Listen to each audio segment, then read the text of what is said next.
Bonjour, bienvenue sur Coco TV, toujours au Computex et nous sommes chez Deepcool. Derrière nous avons un petit mur avec des ventilateurs RGB, nous reviendrons dessus, on peut déjà vous dire c'est vendu par 3 et c'est 90 $ avec un boîtier de contrôle. Il n'y a pas encore de gestion par la carte mère mais ça viendra peut-être, on va en revenir puisque là nous avons un boîtier RGB, le Baron Case Liquid. Alors on prend la petite fiche technique parce qu'on n'a pas tous les tarifs en tête. Celui-ci est à 130 $. Pour 130 $, donc le boîtier, oh là là, il est peut-être pas terrible en finition, tout ça, mais nous avons à l'intérieur un liquide de refroidissement à Captain EX en 120 mm, RGB au niveau de la pompe, au niveau du petit indicateur de flux qui se place sous le SSD. Et donc pour le tarif, finalement, c'est plutôt intéressant. Alors, ce boîtier, contrairement au ventilateur dont nous parlions tout à l'heure, peut être piloté via les petits boutons qui sont ici. Alors on appuie, voilà, ça change la couleur. On peut aussi le faire, alors on ne connaît pas les boutons, voilà. Oula, là il y a un super mode.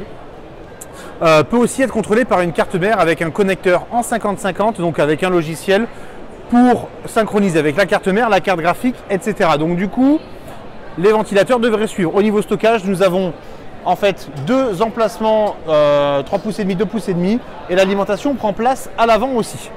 Nous avons en blanc laqué et en noir tout à fait classique. En noir, un peu plus sympa. Alors c'est du mock-up, les choses ont peut-être évolué. On l'a vu, les trois petits boutons sur le dessus, ça passe pas très bien comme ça pour changer le RGB, c'est pas très joli. À voir comment ça changera. Ensuite, toujours dans le RGB, donc nous avons des ventilateurs au mur et nous avons le Captain EX RGB, alors compatible AM4 et le tarif 130 en 240, 100 € en 120 mm, donc toujours la même chose. En 100 mm, c'est extrêmement cher. En bundle, nous avons la petite bande RGB et bien entendu les ventilateurs qui eux ne sont pas RGB. Deepcool préfère faire un focus sur la pompe, c'est plutôt discret et l'idée est bienvenue. Les performances, normalement, on les connaît, elles sont bonnes. C'est un kit qu'on apprécie avec des tuyaux gainés très proprement. Ici, le Gamax GT pour 50 $, ventilateur RGB. En fait, il y a une petite plaque ici, on voit, alors là on ne le verra peut-être pas sur la vidéo, mais les câbles qui passent là et qui vont permettre de mettre une petite illumination. Alors à savoir qu'il n'y aura pas de haut de gamme en RGB, en air cooling tout simplement. Il stoppe tout ce qui est plutôt, c'était les Assassins et compagnie, en Gamerstorm. Ensuite, nous avons le Earl Case RGB. Alors on l'avait découvert au CES à Las Vegas et il avait une version water cooling, d'ailleurs on le voit, l'intérieur est inspiré du Genome. Pas de chance, le water cooling est abandonné. À la place, on retrouve du RGB avec une bande de diode et c'est à peu près tout. C'est entièrement en métal sur l'avant, c'est plutôt solide et c'est attendu pour 80 € avec alimentation sous un cage, deux emplacements SSD dessus et une cage ici pour les disques durs. Ensuite, nous avons un autre modèle avec du RGB et du water cooling.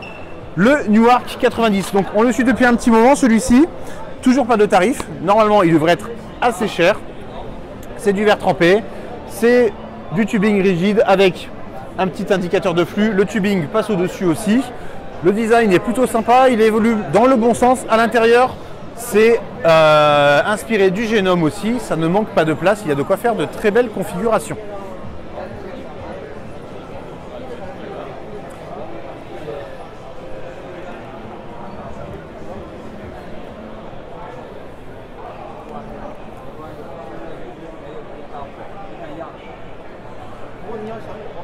Sur l'arrière, possibilité de mettre des cartes graphiques sur Riser, bien entendu, la petite chose à la mode, avec 1, 2, 3, 4, 5, 6, 7, 8 écarts PCI à jouer. Et de l'autre côté, alors ça a changé depuis le CES, on est passé sur du noir et plus sur du rouge. L'idée est vraiment tout simplement meilleure, avec le RGB sur l'éclairage, vaut mieux laisser en noir, ça passe avec tout. Ensuite, nous avons un nouveau prototype du Quad Stellar. Et pour tous ceux qui disent « Ouais, le boîtier, il n'y a pas assez de stockage, tout ça », il y en a 9 en 3,5 pouces, 2,5 pouces, plus d'autres emplacements 2,5 pouces. Alors c'est intéressant parce que cette année, le Super Tower revient en forme. On a vu beaucoup de gros boîtiers, au format tour, pas forcément comme celui-ci, mais ceux qui veulent du stockage en auront pour leur argent. Nous avons deux emplacements pour des cartes graphiques, trois emplacements pardon, avec des risers. Il y en a 3 qui sont fournis d'office.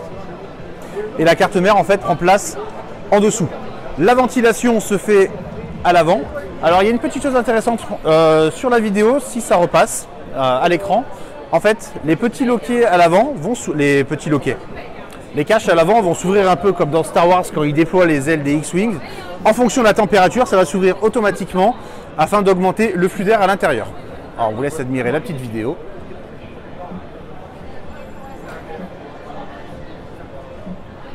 Donc là on voit mieux l'arrière du châssis. Alors à savoir que pour les cartes graphiques, on peut les mettre sur Riser, tout comme on peut les laisser normalement sur la carte mère. C'est vraiment au choix. On peut aussi en mettre sur Riser et sur la carte mère, chacun fera comme il voudra. Ça permet d'avoir vraiment une configuration très flexible, en sachant que sur la partie supérieure, on peut mettre il y a des trous oblongs pour fixer pompe et réservoir. Il y a un emplacement SSD qui est visible sur le haut du boîtier avec du RGB. Et là on le voit, les petits clapets peuvent s'ouvrir à l'avant, c'est juste la grande classe. Ensuite, nous avons encore du RGB avec des ventilateurs, ceux qui sont sur les murs. Donc ils seront vendus, on l'a dit, avec un contrôleur par pack de 3, 90 $. Il y a aussi une application mobile pour tous les contrôler. Alors c'est sympa, par contre, très clairement, au niveau des performances, sans le cadre, l'air il va de partout.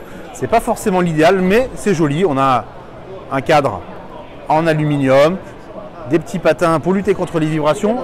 Techniquement, you can change, yeah. Donc on a l'application mobile.